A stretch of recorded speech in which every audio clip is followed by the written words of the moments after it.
Hello, my name is Sarah. I am an editor and I run the bookstore at Microcosm Publishing.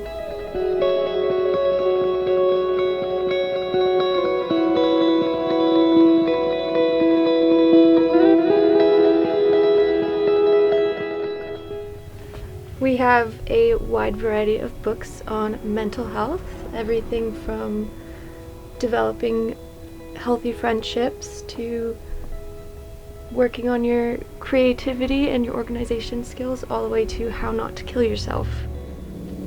This book is infinitely timely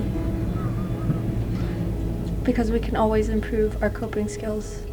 This is Dr. Faith's best-selling book, Unfuck Your Brain. It depicts how trauma screws with you on every level and how you can't just be a person in the world without your brain drawing some absurd conclusion about what's going on with you right now.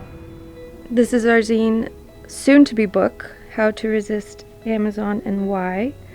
It's a quick and easy-to-follow way to fight Bezos and all of the corruption he represents. When Microcosm first came to Peerpocalypse, we were setting up and people started to come up and ask what we did, and then within a few minutes they decided on their own that we were peer publishers, which was just about the sweetest thing that anyone has ever said to me. Out of the responsibility of that situation, I felt the need to make these resources for autistic adults who maybe don't yet have their handle on how other people treat them and why things are so confusing and complicated all the time. The one on the left is for the partners of autistic adults, and the one on the right is for autistic adults. Book Unfuck Your Anger, and I actually found it extremely helpful, not because I see myself as an angry person, but she talks about anger directed at the self, and I found it really helpful and an interesting take on the subject. Close sheltering, often with friends, family, spouses, better, worse. And, this book has a lot of the tools to have those conversations and make those things palatable and or even, dare I say, functional. I think I read it in one sitting, and it's got some really great tips for not only how to deal with your anxiety in the long run, but quick fixes for just catching your breath and that kind of thing. Somebody posted a photo of this book in a stack of books that was a foot tall, and they said this book had more information than the rest of the books in the stack combined, which was rather horrifying, but then kind of comforting that, you can compress information. I just finished this.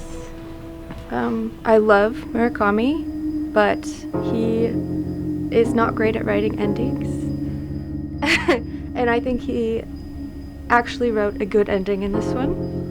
And what bookstore would be complete without a book that has right at the counter what to read when you're freaking out? This is one of my favorite books of ours that I've read. It's a gonzo-type journalism, delve into the Juggalo and ICP subculture.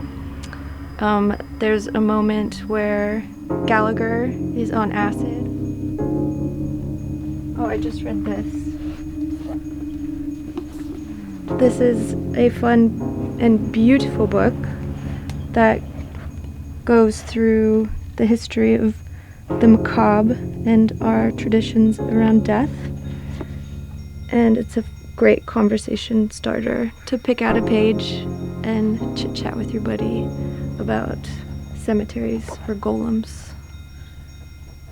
Okay, so this is How Not to Kill Yourself by Set Sights and Dr. Faith Harper. It is a comical walkthrough how not to kill yourself and how to deal with your depressions, your anxieties.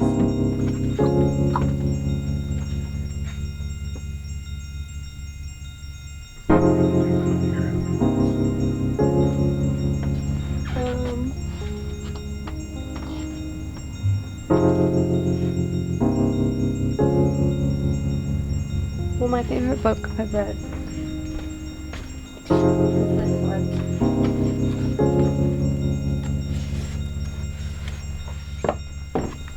The Royal Art of Poison. It's like a pop history that goes through all of the drama and societal intrigue of the Middle Ages through the late Renaissance. We used to put Mercury in pretty much everything. Espionage and intrigue in royal courts.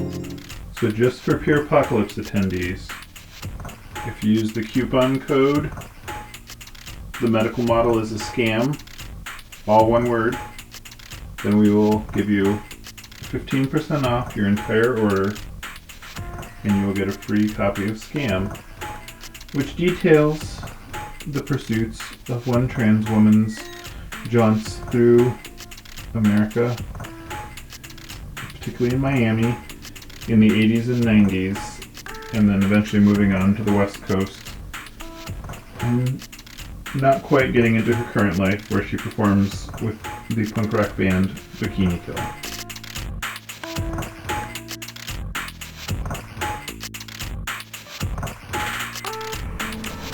Thank you so much for your support, and we hope that we can see you next year.